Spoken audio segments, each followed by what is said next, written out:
This is Brian, Atlanta Hot Tub Center and Tub Talk 101. And today, guys, we're going to talk about how a high-end quality swim spa is built. Now, I'm not saying that a high-end quality swim spa is for you, right? But I do want to create some separation and some understanding between something you might buy on the internet and something you might buy at your local dealer, right? So I do want to kind of separate the two and give you an understanding of what it is that you're paying for so that you can make the right decision for you and your family. So let's jump in, guys. Obviously, I'm a HydroPool dealer, so I'm going to do it on HydroPool today. HydroPool isn't the only person that does these things. So we're not going to touch on some of the other stuff. We're not going to get into plumbing. We're not going to get into electronics. We're not going to get into filtration, floor back, patent jetting, none of that. We're going to talk about three things because that's where it starts, guys: insulation, framing, and shell build. Okay?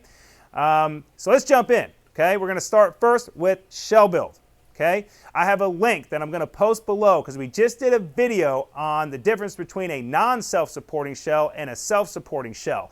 I'm not going to get into exactly what it looks like, exactly what it's going to do for you, because you'll be able to see that in the video that I'm going to link here below. But I am going to talk about it and explain it a little bit. Okay, so in the process of manufacturing a swim spa, unlike a hot tub, the vacuum forming is done this way due to its sheer size, right? What they do is they take a giant sheet of an acrylic, they shove it into an oven. When it starts to melt, they vacuum form it, right? They suck it into a shell mold. Well, in a swim spa, due to its sheer size, they're sucking it up into the shell mold, okay? After that, they're going to put and spray on a resin. The resin keeps water and vapor from getting in between the acrylic and the fiberglass coat. If that were to happen, you would have delamination, you could have shell bubbles, all sorts of problems throughout the ownership of the swim spa. After they put that on, they're going to put on fiberglass, guys, and your internet stuff, your cheaper manufacturers, they're going to spray on some fiberglass chop. They're going to flip it over onto this grid system. It's basically a base with chunks of insulation that are going to support that shell. Okay, that, my friends, is an 8 or 9 year swim spa, and then you're going to replace it. Okay. Your higher end quality swim spa manufacturers, they're actually going to lay on sheets of fiberglass. They're going to roll it on. They're going to roll on that fiberglass, guys. And don't take my word for it. Check the video below. And we actually hit a non-self-supporting shell hot tub with a hammer. And then we hit a self-supporting shell hot tub with a hammer. And you can really see the strength and the value. Okay? So that's number one. All right, I like to see a self-supporting shell. It's a very, very, very important, especially with swim spas, man, because you're talking about 20,000 plus pounds, right? When it's full of water, it's a heavy, heavy guy. All right, now we're going to talk about framing, okay? Not all manufacturers, as a matter of fact, I go forth and say 95% of the manufacturers out there manufacturing swim spas today do not have a steel frame. Guys, in a hot tub, self-supporting shell, right, hand rolled fiberglass, you don't even need a frame because it's such a small body of water. It's not that heavy. So, honestly, if you have a self-supporting shell hot tub and you fill it up with water, right, the frame doesn't even matter because it can support its own weight with water in it. But since a swim spa is 20,000 plus pounds and it's carrying all this water weight over this whole span, you do need the framing to help carry that load, okay, that weight. And so I do like to see a steel frame on a swim spa. It's overkill on a hot tub to me. You shouldn't need a steel frame for hand roll fiberglass on a hot tub. But on a swim spa, I love seeing a steel frame, guys, because it's so much weight. All right, so very, very, very important. I do like to see that, and there's only a few manufacturers doing that. That really goes to the longevity of your swim spa, okay? So finally, I want to talk on, well, let me touch on one more thing on the steel frame. It's also not wood. I would say that yes, wood in general, it does rot over a long period of time, and steel is not going to rot. It may rust a little bit, but it's not going to rust to the point to where you're going to need to replace it. Wood, on the other hand, will rot, and you will come to a point where you'll need to replace that. So, all right, moving on. Insulation, guys.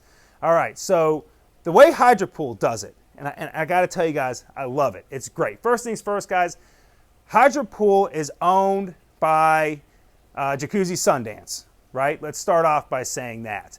But Hydro Pool is actually built in Canada, okay? So it is not only designed, right, to be sold all over the world, but the insulation value, guys, is huge, right? Because they're sold a lot in Canada as well, right? And Canada has really, really harsh winters, right, and weather. So let's talk about it, right? They use high-dense polyurethane foam, okay, around 3/4 of the swim spa. They leave a gap, and that 25% is actually for airflow. And then on the actual cabinetry, they have a reflective material, okay? And this reflective insulation, right? Basically, these heat waves, right? Everything that makes it through that foam and everything in the motor compartment, your motors and your electronics and everything else, right? Circulating that heat around like this, right? And that reflective material is just keeping those heat waves in, right? Really going, right, to the insulation value, the R value of this swim spa. And guys, it's really, really important when we talk about R value and we talk about insulation in swim spas because, okay, some swim spas can cost you $100 a month. $100 a month to run, right? And that is extremely, extremely expensive. 100 times 12 is $1,200 a year. Hello, 12 grand in 10 years. Okay, compared to something like this, we talk 20, 25 bucks a month here in Georgia. You know, maybe in Canada, 30, 35 bucks a month. Guys, that's a huge, monstrous savings, right? When you talk about $25 a month, guys, you're talking 300 bucks. You know, you're talking 300 bucks a year compared to $1,200 a year. I mean, it's a huge, huge, huge savings, right? Not to mention, you're going to be using this all year round. That's one reason to buy a swim spa opposed to a pool, because a swim spa is all year round, guys, right? I mean, you can set whatever temperature you want. You put a cover on it, and it's always ready to go when you want to use it. So, you know, guys, I like to start here because I think those are 3 core values of any swim spa manufacturer when you want to start talking about quality of build, right? Let's get a steel frame on there, right? Let's get some hand-rolled fiberglass going. Let's take that extra time. Guys, hand-rolled fiberglass takes a long time. It's not just spraying on some chop.